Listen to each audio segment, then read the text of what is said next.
বাংলাদেশ যখন যেখানে ঐতিহাসিকভাবে আটকা পড়ে সেখানে ঢাকা বিশ্ববিদ্যালয়ের প্রিয় ছাত্রছাত্রীরা বাংলাদেশকে উদ্ধার করে, তারাই সেই সুযোগটা আবার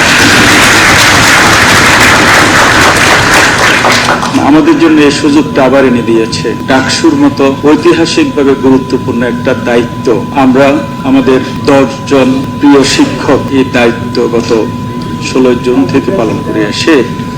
আমরা আপনাদেরকে কথা দিয়েছিলাম আমরা আমাদের প্রত্যেকটা কর্মসূচি যেভাবে ঘোষণা করব সেভাবে থাক, সেখান থেকে আমরা একটু ব্যত্যয় ঘটাবো না। আমরা আপনাদের আজকে এই কথা বলার সুযোগ পাচ্ছি যে আমরা ব্যত্যয় ঘটাইনি।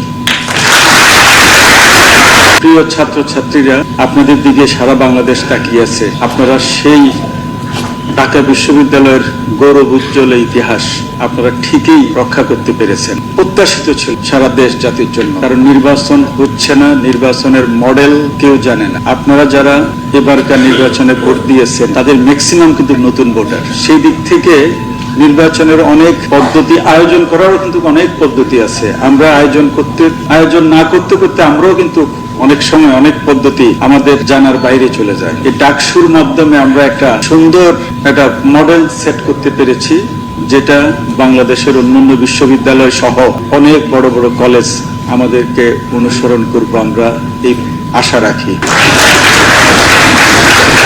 আমরা গত